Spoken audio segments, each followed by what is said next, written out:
বাংলাদেশে কর্মরত কূটনীতিকদেরকে আমরা আজকে ঢাকা শহরে বিভিন্ন রাষ্ট্রীয় স্থাপনায় যেমন মেট্রো রেল, সড়ক ভবন এবং আমাদের স্বাস্থ্য অধিদপ্তর, বিটিভি, এই সমস্ত জায়গায় আমরা তাদের নিয়ে গিয়েছিলাম। আমাদের পরিকল্পনা ছিল আরও কয়েক জায়গায় তাদের নিয়ে যাওয়া, বিশেষ করে দুর্যোগ ব্যবস্থাপনা অধিদপ্তর, ডাটা সেন্টার, সেখানেও নেওয়ার পরিকল্পনা ছিল। কিন্তু রাস্তায় প্রচণ্ড ট্রাফিক ছিল, মাঝখানে বৃষ্টি হয়েছে, যে কারণে আমাদের ধারণার চেয়ে অনেক বেশি সময় লেগেছে। সে কারণে আমরা তাদের সব জায়গায় নিতে পারিনি। আমরা মিরপুরে আমরা মেট্রো রেলের যে ধ্বংসযজ্ঞ সেটি তাদের দেখিয়েছি।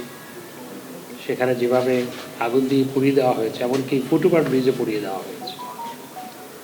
তারপর সড়ক ভবনে যেভাবে তাণ্ডব চালানো হয়েছে সেতু ভবনে, এবং সেখানে 12 তলা পর্যন্ত আগুন গেছে, 7 তলা পর্যন্ত তারা উঠে ধ্বংসযজ্ঞ চালিয়েছে।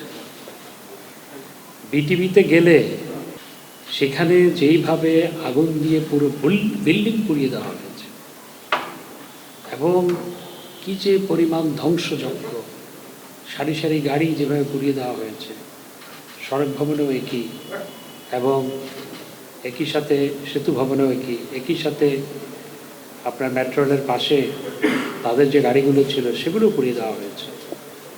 এগুলো রাষ্ট্রের উপর হামলা, এগুলো জনগণের সম্পত্তি, এগুলো কোনো সরকারের সম্পত্তি নয়। এবং এটি পাকিস্তানি হানাদার বাহিনীর তাণ্ডবকেও হার মানিয়েছে। তাদের এই তাণ্ডব, পাকিস্তানি হানাদার বাহিনীও কিন্তু আমাদের টেলিভিশন চ্যানেল জ্বালিয়ে দেয়নি, কিন্তু তারা জ্বালিয়ে দিয়েছে। পাকিস্তানি হানাদার বাহিনী যেভাবে মানুষের ঘরবাড়ি পুড়িয়েছে, তারা একই কায়দায় তারা মানুষের সম্পত্তি পুড়িয়েছে, রাষ্ট্রের সম্পত্তি পুড়িয়েছে, ঘরবাড়ি পুড়িয়েছে। আপনারা হয়তো জানেন না, লস অ্যাঞ্জেলসে আমাদের মিশনের সামনে একটি বিক্ষোভের আয়োজন করা হয়েছে। সেখানে পাকিস্তানিরা যোগ দিয়েছে এবং বেশ কয়েকজন পাকিস্তানি সেটি অর্গানাইজ করার সাথে যুক্ত ছিল। একইভাবে আমাদের বিভিন্ন মিশনের সামনে যে বিক্ষোভ হয়েছে, এই টিএনপি জামাত চক্র সেখানকার পাকিস্তান কমিউনিটির সহায়তা নিয়েছে বিভিন্ন জায়গায়। আজকে বিদেশি কূটনীতিকরা যাওয়ার পর তারা অনেকেই বলছে দিস ইজ শেম। অনেকেই আমার কাছে তাদের অনুভূতি প্রকাশ করেছে এবং সবাই বলেছে উই আর উইথ ইউ, আমরা তোমাদের সাথে আছি, এবং তোমাদের একটি ইন্টারনাল অ্যাফেয়ার, আমরা তোমাদের সাথে আছি। আপনারা জানেন যে আমরা আমাদের মন্ত্রণালয় থেকে সবার কাছে নোট পাঠিয়েছিলাম, সরকারি নোট। এটি আমাদের আভ্যন্তরীণ বিষয়, এটি নিয়ে যেন কেউ বিদেশি দূতাবাসগুলো বা কূটনীতিকরা যেন গণমাধ্যমে কোনো বিবৃতি না পাঠায়। তাদের রাষ্ট্রের পক্ষ থেকে বিভিন্ন জায়গায় বিবৃতি প্রকাশ করা হয়েছে এবং তারা সেটি মেনে চলেছে। দেখুন, 13, 14, 15 সালে যারা এই অগ্নিসন্ত্রাস তাণ্ডব চালিয়েছিল, অনেকের শাস্তি হয়েছে, অনেকে আইনের ফাঁকফোকরে বেরিয়ে গেছে, অনেকের বিরুদ্ধে আসলে সঠিক ব্যবস্থাও সেভাবে নেওয়া সম্ভবপর হয়নি। এবার আমরা উই আর ভেরি টাফ। আমাদের প্রধানমন্ত্রী ঘোষণা করেছেন প্রতিটি ঘটনার ভিডিও ফুটেজ আছে। বিটিভিতে কারা আগুন ধরিয়েছে, কারা গেট ভেঙেছে, ভিডিও ফুটেজ আছে, সেটি দেখানো হয়েছে আজকে কূটনীতিকদের।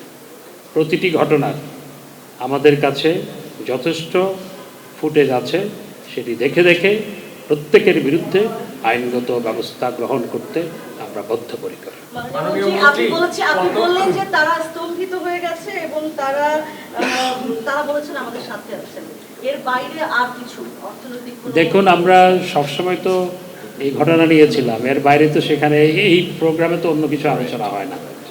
মাননীয় মন্ত্রী, কূটনীতিকরা কি জানতে চেয়েছেন কতজন মারা গিয়েছে? সেটি সবাই জানতে চায়, আমি সেটি নিয়ে স্বরাষ্ট্র মন্ত্রণালয় কাজ করছে। এলো মুক্ত চিন্তার স্বাধীন দৈনিক খবরের কাগজ।